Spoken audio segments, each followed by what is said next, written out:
السلام علیکم ورحمۃ اللہ وبرکاتہ۔ ناظرین، بغداد مقدسہ میں حضرت سیدنا سلمان فارسی رضی اللہ تعالیٰ عنہ کے مزار فیض الانوار پر ہم لوگ حاضر ہیں۔ آپ تمام حضرات زیارت کیجیے اور آپ کی عشق بھری داستان بھی سماعت فرمائیے۔ ایک ایسا غلام جس نے نبی پاک صلی اللہ علیہ وسلم کو تلاش کیا تو کن مشکلات کے ساتھ تلاش کیا۔ آقا علیہ الصلوۃ والسلام کی تلاش میں وہ مارے پھرتے رہے، اور جذبہ بھی کیسا تھا، اپنے آپ کو بھی بیچ دیا۔ جی ہاں، اپنے آپ کو گویا سولڈ آؤٹ کر دیا۔ غلام بننے کے لیے تیار ہو گئے۔ آقا دو جہاں کے قدموں تک پہنچنا تھا، کسی طرح مدینے کی بستی میں پہنچنا تھا، یہ آخری نبی کی بارگاہ میں حاضر ہونا تھا۔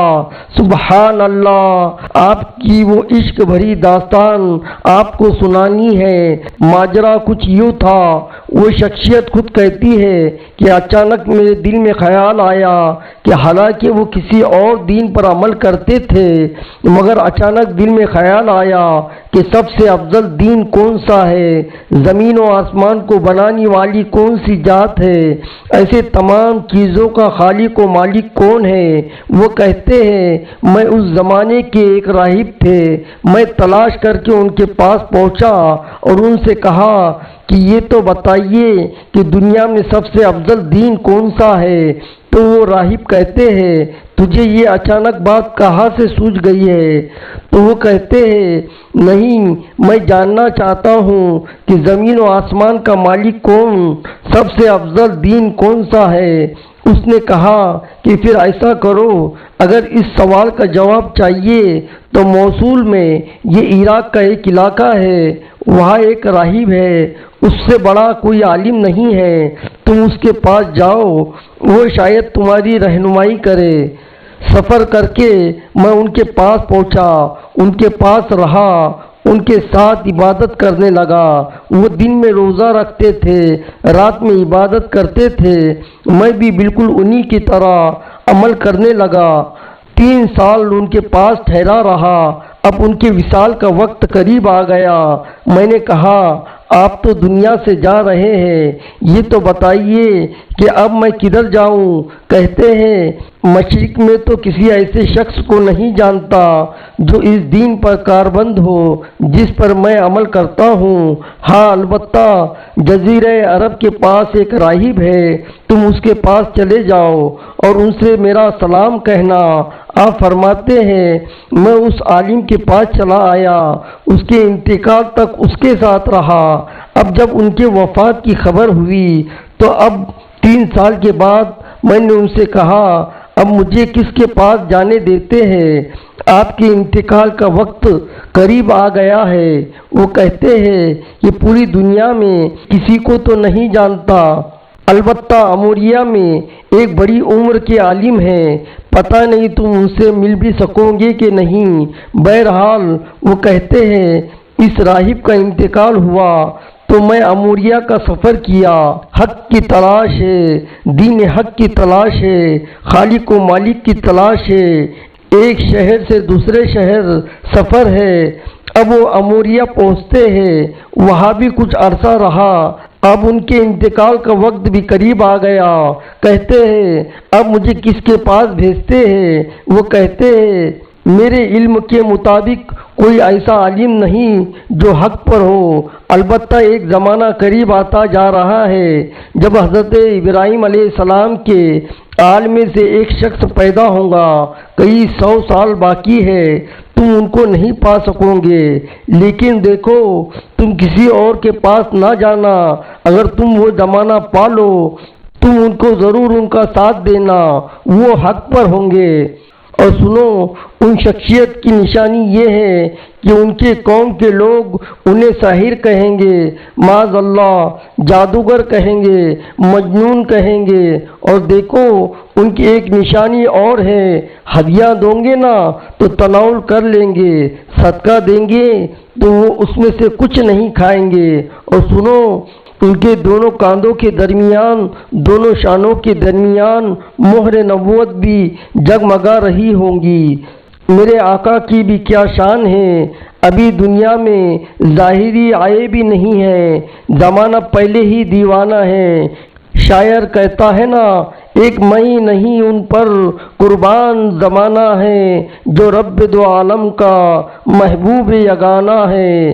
آقا کا پتہ بتا دیا، مگر کب آئیں گے کدھر آئیں گے کچھ پتہ نہ تھا۔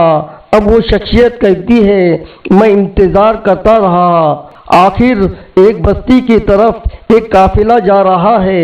عرب کی ایک وادی ہے، کھجوروں کی وادی ہے۔ یاد رہے کہ ابھی لفظ مدینہ اس شہر کو مدینہ نہیں کہا جاتا تھا، پہلے کئی اور نام تھے۔ کہتے ہیں کہ ایک قافلہ جا رہا تھا۔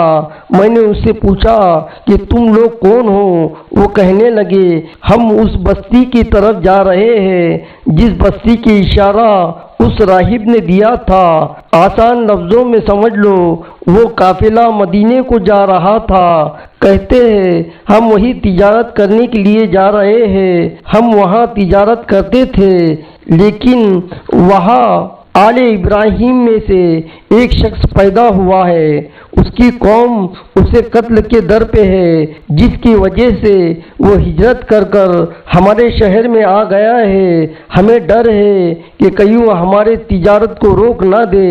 اب سنو، مدینے میں اسے پورا کنٹرول حاصل ہو گیا ہے۔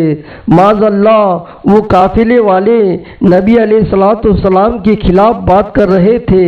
اس عاشق رسول کی دھڑکن تیز ہونے لگ گئی۔ ارے یہ تو وہی نشانی ہے، مدینے میں آل ابراہیم سے ایک شخص آ گیا ہے، قوم جو ہے اس کے خلاف ہے۔ کہا اچھا یہ تو بتا دو کہ وہ قوم ان کے بارے میں کیا کہتی ہے؟ وہ تاجر کہتے ہیں ان کی قوم ان کو قائم کہتی ہے، ساحر کہتی ہے، مجنون کہتی ہے۔ اللہ اکبر! اب یہ دیوانہ سمجھ گیا کہ میری منزل مدینے میں ہے، یہ قافلہ جدھر جا رہا ہے ادھر ہی پہنچنا ہے۔ کہتے ہیں ان تاجروں سے کہ ایسا کرو مجھے ساتھ لے جاؤ۔ کہتے ہیں پیسہ ہے تمہارے پاس؟ کہا کوئی پیسہ نہیں ہے۔ بغیر پیسے کے سفر کیسا ہوگا؟ کوئی تو عوض دے دو، کوئی تو مال دے دو۔ کہا میرے پاس تو کچھ نہیں، مگر ایسا ہو گیا ہے اس شخصیت کے انتظار میں ہے، زندگی بیت گئی ہے، مجھے کسی طرح مدینے پہنچا دو، مجھے کسی طرح ان کے پاس پہنچا دو۔ کہا اچھا اتنی طلب ہے، چلو ہمارے سردار کے پاس چلو۔ قافلے کے سردار کے پاس لایا گیا۔ سردار کہتا ہے پیسے ہے؟ پیسے نہیں ہے۔ کہا زیادہ راہ ہے؟ کہا زیادہ راہ نہیں ہے۔ ارے کچھ تو دینا پڑے گا۔ کہا میرے پاس کچھ تو نہیں ہے، ایسا کرو مجھے ہی خرید لو، مجھے غلام بنا لو، تمہاری خدمت کرتا رہوں گا، کسی طرح مدینے لے جاؤ۔ سنو میرے پیارے آقا صلی اللہ علیہ وسلم کی پیارے دیوانوں، میرے پیارے اسلامی بھائیوں، صدیوں پرانی داستان ہے۔ ایک دیوانہ آقا کی یاد میں تڑپ رہا ہے، انہیں دنیا کے کونے کونے تلاش کر رہا ہے۔ اب تاجر کہتے ہیں تمہیں غلام بناتے ہیں، ایک بار نہیں دو بار نہیں، بتایا جاتا ہے کہ شہر مدینہ تک پہنچتے پہنچتے یہ دیوانہ 10 بار بک گیا۔ اللہ اکبر!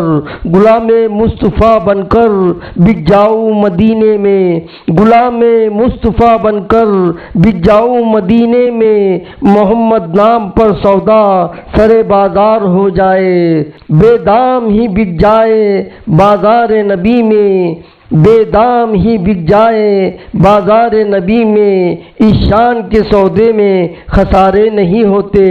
یہ غلام بن کر بکتے رہے، بالآخر 10 بار بکنے کے بعد یہ دیوانہ مدینے تو پہنچ گیا، مگر راستہ نہیں پتا جانا کدھر ہے۔